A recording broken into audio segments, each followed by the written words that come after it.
Welcome in, everyone.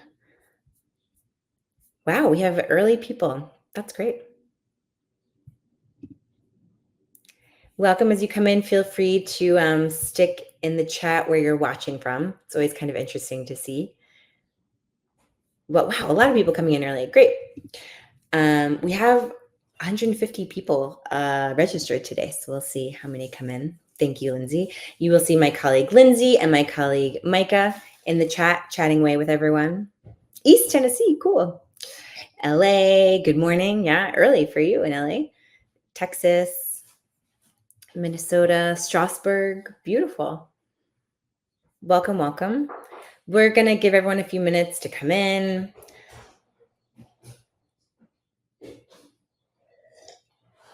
Yonkers, Florida, California. Wow. From all over. Welcome, welcome. We will send all this out afterwards to everyone. I'll repeat that again later on.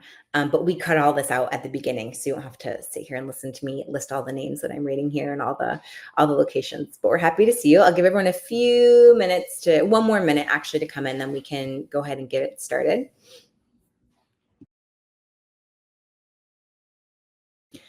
I am hosting today from New York City, where it is finally summer.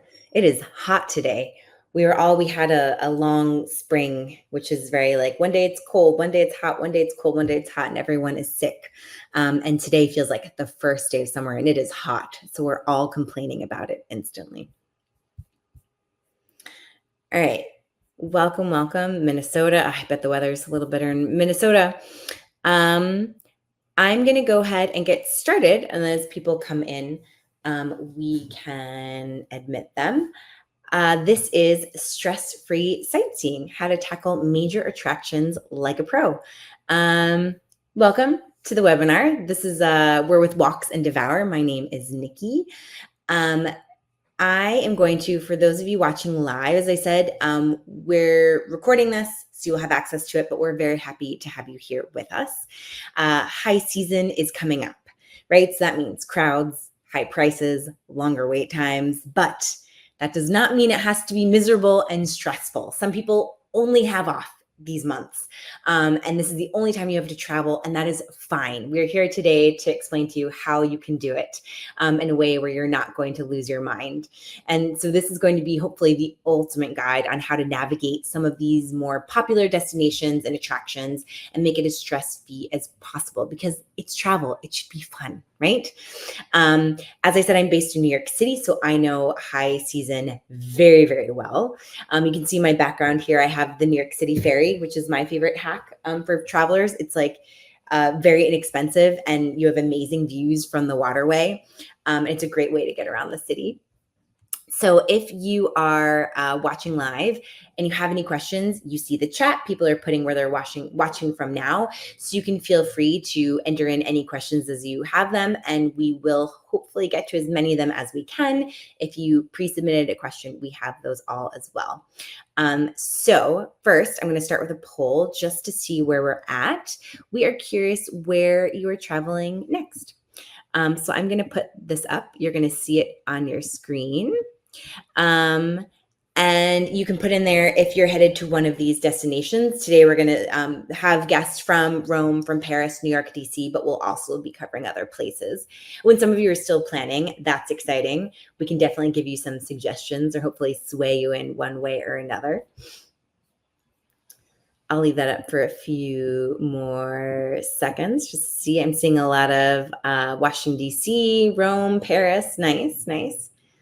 Welcome everyone coming in. Great. So I am going to end that here so you can see. We have from all over. We're going to be traveling to. Very nice. If you are new to us, we are Walks and Devour, and we offer walking tours and food tours. Hopefully you knew that just from our splash page. We're in about 15 cities around the world. I'll pop up another poll actually, as we're just curious if you know who we are and if you've traveled with us before. If this is the first time you're hearing about us, we basically help you delve further into a city's sites, the culture, really experience it. So we have everything from very special access, like before hours to the Sistine Chapel. You literally open it up with the keys, or like before hours in the Prado Museum in Madrid, a closing time visit to Sagrada Familia, so you're missing the crowds there. But then we also have food and drink experience for curious culinary travelers. So if you really want to immerse yourselves in local culture, like I recently went on, we have a dumpling tour through New York City's Lower East Side, which is super fun. I highly recommend. And at the end of this webinar, we're going to be giving a discount if you feel so inclined to hop on one of our tours on your next trip. So you can check them out for yourself. So I'll end this interaction. And what I'm going to do now is I am going to be bringing up our panel. So this is our lovely panelists today. We're going to have Alex Domini, Colleen Dupont, Jessie Festa, and Denyse Pantaleo. So without any specific order, and I hear a vacuum, so I'm actually going to be moving as I bring up these guests. Perfect timing, obviously. I'm going to be bringing up first to the stage. Let's see who I have here first on my list. Denyse. Where is she? Here we go. Okay. We have first Denyse. Denyse Pantaleo is a professional chef and Italian food expert living in Rome. She's our tour manager in Rome here at Walks and Devour, and develops popular food tours to small family-run businesses, as well as classes at our Rome cooking school. And she also oversees our portfolio of small group tours to major attractions like Colosseum, Vatican museums. So she is tired. She is very tired because it is high season and those are crazy places. I'm also going to bring up Jessie Festa.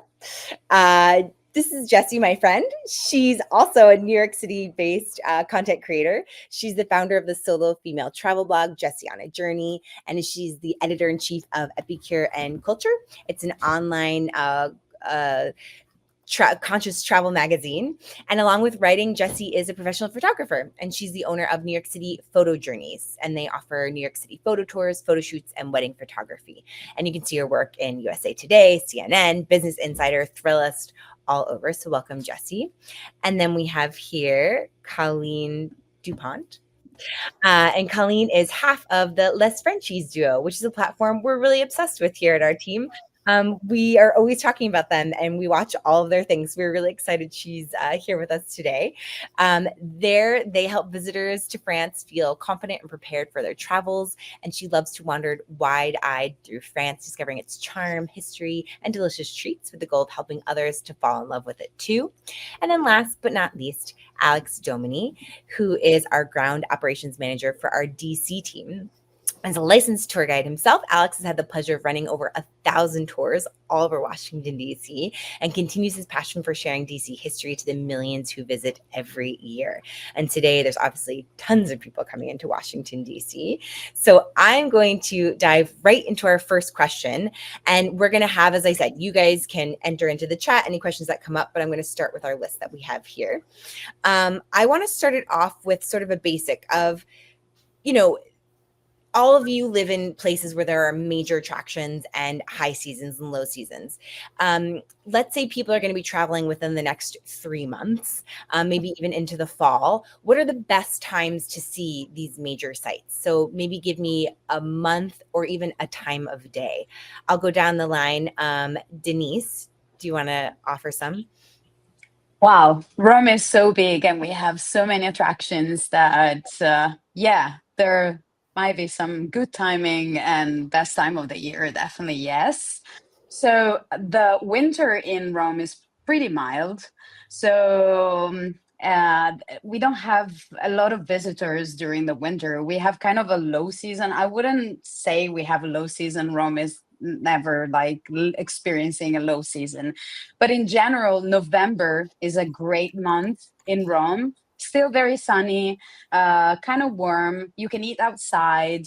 You can really enjoy that vibe of having a table with a street view and eating also in the evening outside. So November, March, great months, not a lot of crowd. And if you're traveling in summer, you need to be an early bird, definitely. So waking up pretty early. If you want to have this pristine view of the Trevi Fountain, for example, You need to wake up really like 5:36 and be at the Trevi Fountain on your own. Wow. So for those of you who that is worth it to get up at that hour to have it to your own, that's a good tip. Jessie, I'll ask you the same question: times of year and then times of day during the really busy seasons. Yeah, so I would definitely say I think the sweet spot if you want to avoid crowds is like that September to November before the Thanksgiving craziness. Like October is beautiful here, great weather. If you have to visit in the summer, definitely if you could do a weekday, you're going to have such an easier time. Like when I'm with my guests and my photo tour people, it's a completely different experience a Wednesday morning versus Saturday morning, just navigating all these attractions.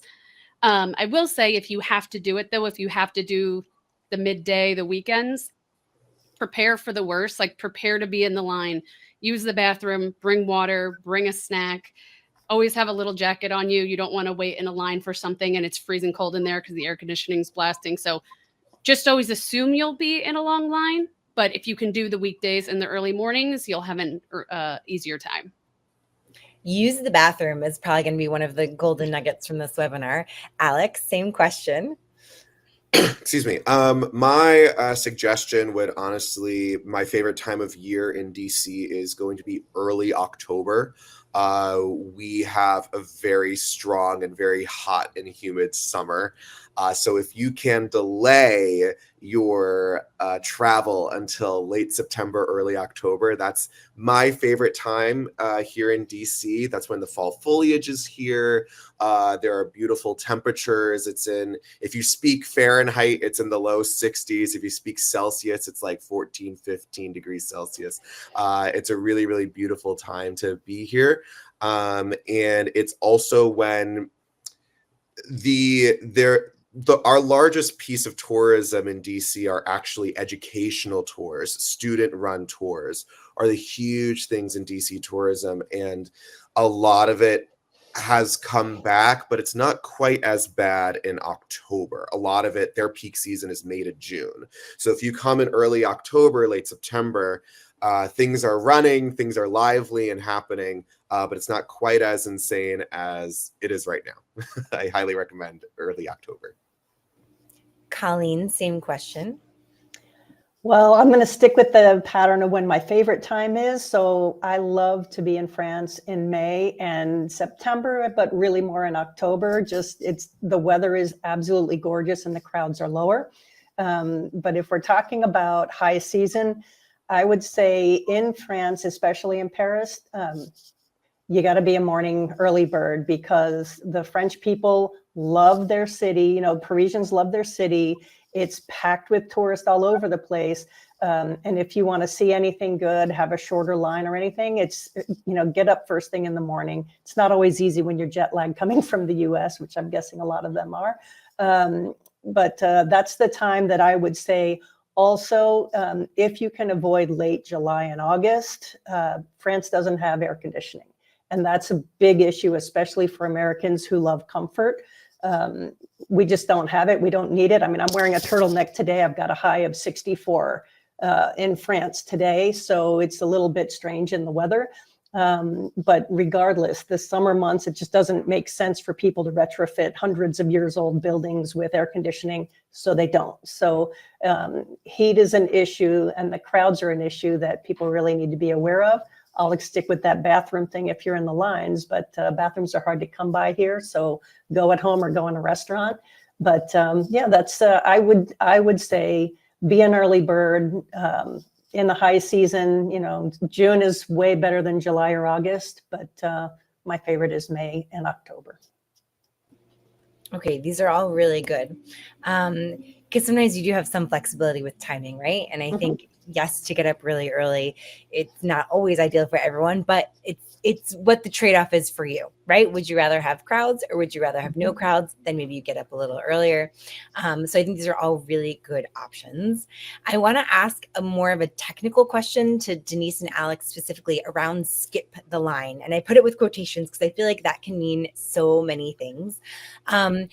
What does that mean when we're talking about attractions? Like, are there different levels of skip the line? Does that mean there's no line? Does that mean you're waiting in a line but less of a line? Is that something you can walk up to a major attraction and just get when you're there, or it has to be done in advance? Any tips around that? And obviously we're specifically talking about Rome and DC, but I think these go for a lot of attractions around. Alex, do you want to start? Sure, I'll start the party. So as far as it comes to DC, when we say skip the line, I'm particularly talking about the National Archives tour that we offer. What's really, really cool is that we get access to be the first people inside the National Archives through a public viewing. Now, the National Archives Foundation has its own subscription membership, specifically really for Congress members. And so if you're getting in before 10 a.m., you have you're a member of Congress. You have a huge, you know what I mean? Like, you've made a huge donation to the Archives Foundation. But most importantly, skip the line for us means that you are the first public guests. And it's important to note that this is probably true for all of our sites.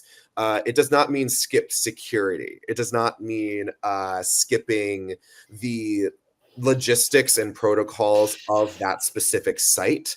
So, for example, in Washington, D.C., with all of these buildings, you're not allowed liquid into these buildings. So that includes an aerosol spray, and that includes bottles of water. However, you're allowed to dump out your water beforehand and then refill that water bottle inside the building. So that's an insider tip that all of my guides know to make sure to anticipate that guests are set up for success as best as they can. Denyse, I would love to know about some of these other protocols that Wow. happen. Yes, Rome is full of those. So skip the line, as Alex was saying, can have different level of exclusivity. So we also have in Rome a keymaster tour at the Vatican, where you are literally opening the Vatican museums with the keymaster. So you are the first person that is unlocking the Sistine Chapel for the day and turning on the light. I have goosebumps every time I think about it, and I did it myself, and it's just amazing. All our tours are skip the line, which means that we are securing a departure and at a certain time, but of course we're not skipping all the security check and all the logistic that site requires. But if you see the line that you have at the Vatican museums every morning of the people that didn't get a tour or didn't get their tickets online, it's just insane. They just go all around the Vatican walls. And if it's June, like now, or July, it can be pretty warm. There's no coverage, nothing. So of course, having a tour that give you the skip the line access, it's really saving a lot of your time, but mostly is making sure that you are getting to the Colosseum and the Vatican. Because even there at the Colosseum, you can start lining up at 8:30, but the access are limited per day.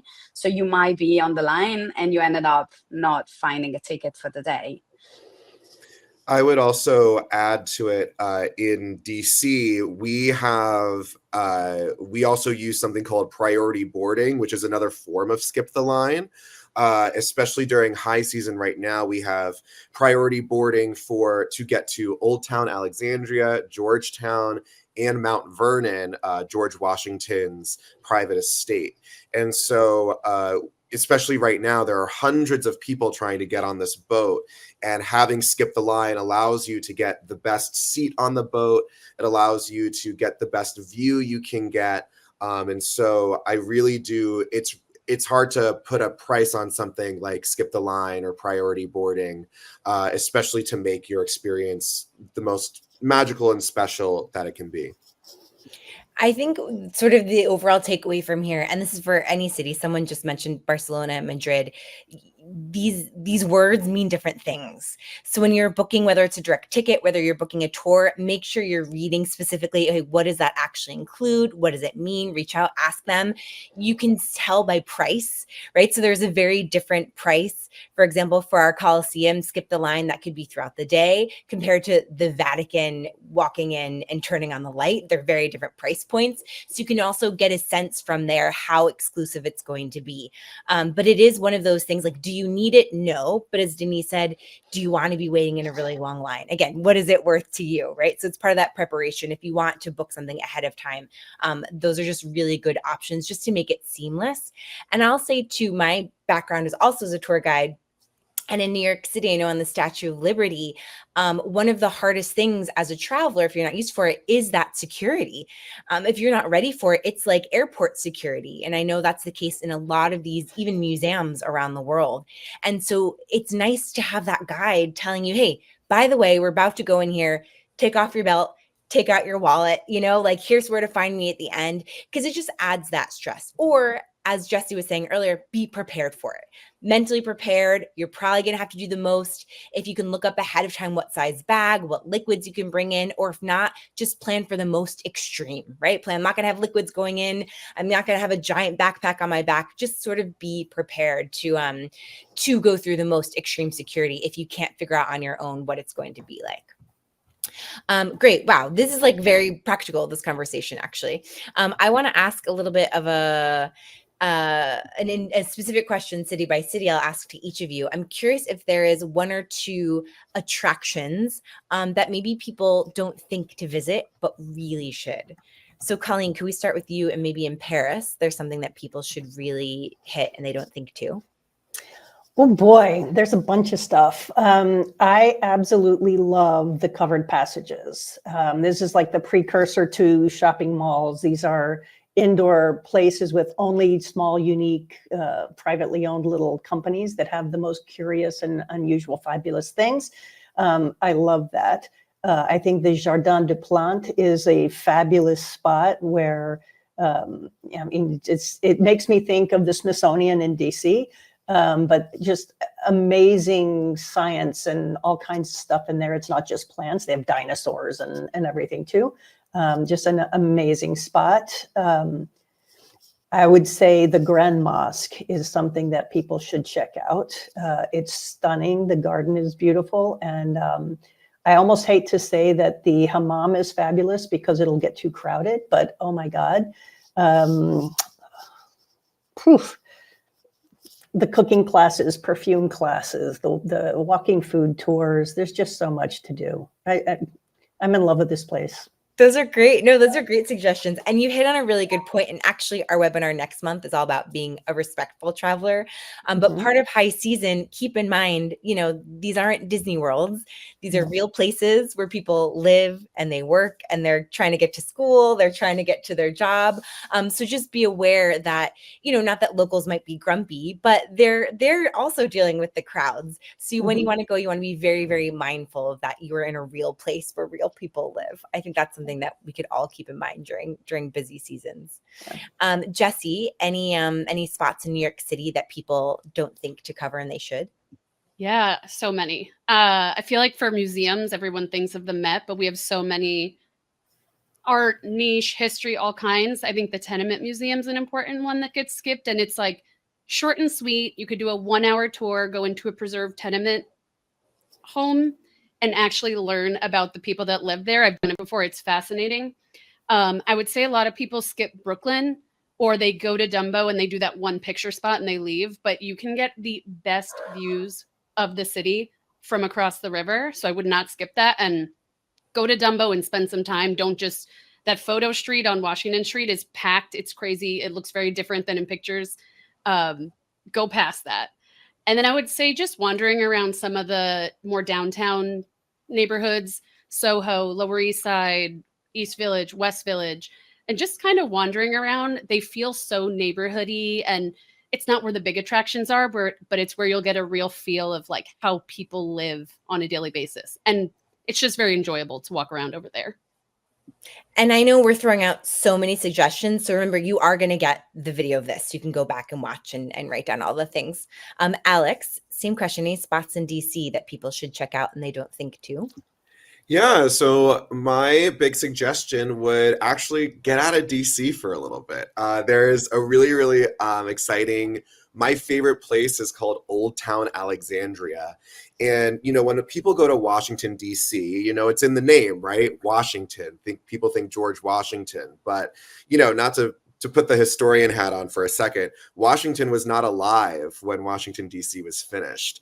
A lot of his work was finished and done in Old Town Alexandria. He actually was the surveyor for the land and did the 1749 lots of the area. And you can still see the effects of the surveying that George Washington did at 17 years old. It's the third historic district ever in the United States history. First and second being Charleston and New Orleans. And I just really, really love Old Town. King Street is this, they've blocked it off from cars. So there's 3 or so blocks of King Street that's all pedestrians, all local shops, all consignment. The entire area has been historically conserved. So you're looking at buildings from the 18th century. You're looking at where Thomas Jefferson and George Washington and James Madison, George Mason, all of these founding fathers, they lived, breathed, and dined and did politics in this area. And so it's this hidden gem that most people don't know to come and see. You know, you think the White House, you think National Mall, but come on down into one of these smaller neighborhoods, Georgetown as well, in order to really see this historic colonial area. I highly suggest it. Amazing. Denyse, any spots in Rome people should check out to beat the crowd? Yes. I mean, Rome is much more than this guy behind me. Rome has 900 churches. So my suggestion is just to step inside a church where you see the door open, and you might find a Caravaggio and Michelangelo that's not that well known. My suggestion is also, there's one particular church that is very interesting, and it's called Basilica di San Clemente. It's a church that has 3 layers of history. So it's 2,000 years of history, and it has been built on top of every layer. And it's super interesting to see the lasagna of history we have in Rome. It's all about food, of course. There's another place that is very interesting in a neighborhood that is called Ostiense. So going a little bit outside of the city center, this is a former power plant that now has been converted into a museum. So it's a combination of ancient Rome statues with industrial machinery. It's just incredible. Yes. I would go also outside of Rome. The beach outside of Rome is not amazing. It's not like Sardinia or Puglia or Sicily. But if you want to take a break from the heat in Rome, you just take a train from Ostiense, from Piramide again, and in like 20 minutes you're at the beach. You can just enjoy a little bit of chill there. Last suggestion is Rome is one of the cities in the world with the biggest amount of parks and green area. So if you want to take a break, just go to Villa Pamphili, Villa Borghese, Villa Ada, and you're going to be in the countryside without leaving the town. Those are great. And I think, you know, we have these experts from these cities, so that's the best way to get recommendations from someone who lives there. Our blog has tons of recommendations for way more cities. And another good way is you're kind of hearing people, the theme is coming up of going to these local neighborhoods. You can do some research on Google, just finding local cafes, local parks to go to. Those are great areas to have starting points to wander around a neighborhood. There's nothing quite like getting a sense of a place if you're going to a small local neighborhood and just wandering around, popping in and out of shops, having a meal, having a coffee. It's a great way to spend an afternoon, especially if you spent your morning around tons of crowds checking off, these attractions that you still want to see. It's a good way to balance the day, maybe one major attraction and one local neighborhood, so you're not like running around on your trip. Amazing. We have at least one more. Let's see from my long list of questions. Someone was asking about public transportation. This is a great, I don't want to say hack, but a great way during busy season, because everyone's going to be taking Ubers and cabs and it can get really crowded. I'll go down the line actually, because this is very relevant, about how to get around, best tips. Alex Domini, there's a SEPTA, right, in Washington, D.C.? Not only it's called WMATA, and not only, shots fired, but WMATA is much more reliable than the MTA. I'm just saying. I do agree with that. Both. Much better than the New York City system. I've lived in both. Okay, I get to call it. No, WMATA is great. WMATA has actually gone through. You can take public transit into you can take public transit even into like the suburbs. You can take it to Old Town. You can take it to Georgetown. There are buses and trains that are very, very easy to use. They're very user friendly. The most important thing to note that makes the DC public transit really unique is that you swipe to get into this transit system and you swipe to get out of the transit system. So it's important to just make sure that you have enough money on your public transit card so that you can do that. The big tip is if you decide to use buses, they are just one flat fee. And they used to be, and on weekends they are free, if I remember correctly. So. And I'm assuming you don't get trapped in the subway if you don't have enough money on your card. There are machines. No. In fact, if you don't have enough money on your card, they won't even let you in the first place. So they'll say, okay, hey, you need to refill before you even get there. Okay, great. Just to cover that. Denyse, what about getting around Rome? I was waiting for this question about Rome. Colleen, you're laughing. I know. So Rome is a walking city, not super bike friendly, if we want to say that, but we're doing much better.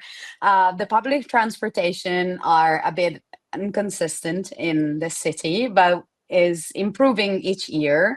So we have 3 lines of metro, but the metro is not reaching most of the central parts of the city. Buses are not super reliable in terms of schedule. You might end up waiting a little bit at the bus stop, but don't rush Romans. We take our time. This is what we like to say as an excuse. But let's say that also with all the app now where you can track the buses is getting much, much better. Tickets are €1.50 and is for one way with the metro. You can find them in any tobacco shop. Yes, tobacco shop for the tickets. You can even download applications to just buy the tickets on your phone. But now all the buses are getting a little bit more modern and you can pay by card your ticket directly inside the bus. In general, I would say that Rome is a walking city. Taxi service is pretty good. Even they're like trying to stop taxi on the street like New York. I don't know if it's a stereotype, but I don't know. Taxi are pretty good, and it's much better if you download an app and you book them by the application. Yeah. Great. Colleen, what about in Paris? Paris has a fabulous metro system. I absolutely love it. And it's the most effective thing from the airport into the center city. There are lines that go by all of the major attractions. It's so simple to use. The tickets are $2.50 a ride. You can put it on the app on your phone. You can tap your Apple Watch and pay just like that getting in. It's so simple. And there's also, just with the public buses, because one of the things with the metro is that I couldn't, you don't see where you're going. So I didn't really have a good idea of where in town I was, what was close to what and everything. But the city buses are $2.15 a ride. They go everywhere. They're very effective. They're a little bit slower than the metros, but they're very effective. It's a great way to see the town. Line 69 will take you past everything you ever wanted to see. And then if you're going to ride an Uber or a taxi, I would take the taxi, because the taxis are allowed to go in the bus lanes and the Ubers can get stuck in traffic a lot more. And if you're taking a taxi, the G7 app, it operates exactly like an Uber, where you just, book them. They'll agree on the price, your driver, your license plate, like everything just like that. You can tip them on the thing, whatever, but the Ubers aren't allowed to go in the bus lane. And Denyse mentioned bicycles. Paris is amazingly walkable. It feels ridiculously small when you get to know it. It feels enormous when you just arrive. But the mayor of Paris has declared like war on cars in the city. So it is very bike friendly. There are huge bike lanes. It's fabulous. That's amazing. Jessie, same question. Yeah, so we have the subway here. That's the main kind of, if you want to get around on a budget, it connects, you can get basically anywhere, Manhattan, Brooklyn, Queens, the Bronx. And it makes it really nice if, like, let's say you want to get to the Midtown attractions quickly, but maybe you're on a budget. You could stay in Long Island City, Queens, and be in Times Square in less than like 15, 20 minutes. So it makes it really nice. Google Maps, honestly, I know a lot of my guests get really worried about getting lost. Google Maps will tell you exactly where to enter. You can click open the map, where to walk, what exit and entrance is the best. So best app, I think, to use for it. Tap once. You don't need a Metro card anymore. You could just tap with your Apple Pay, your credit card. And I think it's after 12 or 13 rides, it tracks your credit card. Keep using the same one. It'll be free for the rest of the week. So that's another nice little perk there. And like Nikki, I'm also obsessed with the ferry. Obviously, you have to be going somewhere where the ferry actually goes, but it's such an enjoyable ride. They sell food and drinks on there, so you can make it like a little cruise with the views. But yeah, we have Uber, Lyft, taxi. I only really use those things if it's super late or something, but the subway's also running late. It's just like, do I feel like the subway gets a little bit slower at night? So then maybe I would opt for an Uber, but you're going to save a ton of money just using the subway. Yeah, there's a huge cost difference between using an Uber or a taxi in New York City and the subway. Oh yeah, like one ride might be what you would pay for 2 weeks at least of the subway. So it's like, yeah. Amazing. This was super useful, and these are all really practical. We're getting to our last few minutes. I appreciate all of you being here. I know it is busy season in all of your destinations, so I'm sure you're all kind of running around like crazy right now. So we really appreciate your time and your expertise. I'm just going to go down the line one more time and let us know where people can find you. Denyse, I'll start with you. If they want to like find you online, your sites or Instagram. I have personal accounts, so they can find me in Rome. Okay, good. So Denyse is with us. Colleen, what about you? Yes. We are La Frenchies Travel on YouTube. That's the #1 place to find us. And then we have on Facebook the group La Frenchies Paris Travel Tips. Perfect. Alex, anything to shout out specifically, or just the DC team in general? Yeah, I was going to say, come on over, takewalks.com. And if you, and I'll put my email into the chat here. If you have any questions specifically, feel free to email me at alex.dominy@hornblower.com. And I'd be more than happy to help you with all things DC. Come on down. And Jessie, what about you? So for NYC content and photo tours, I'm nycphotojourneys.com. If you want solo female travel around the world, it's a lot of adventure. I'm about to go on a 2-week trek through the accursed mountains. Go to jessieonajourney.com for that kind of stuff. Amazing. And this is the discount code as promised. So thank you for all of you for joining us. Please feel free to use this discount code. It works for any of our tours in any city around the world. And it will be available until Sunday night. So we'll send that out to you via email as well, so you have it. But thank you very much for joining us. And we hope to bring you to one of these attractions one day. And thank you again to our panelists. Bye, everyone. Thank you so much. Thank you. Thank Grazie. you.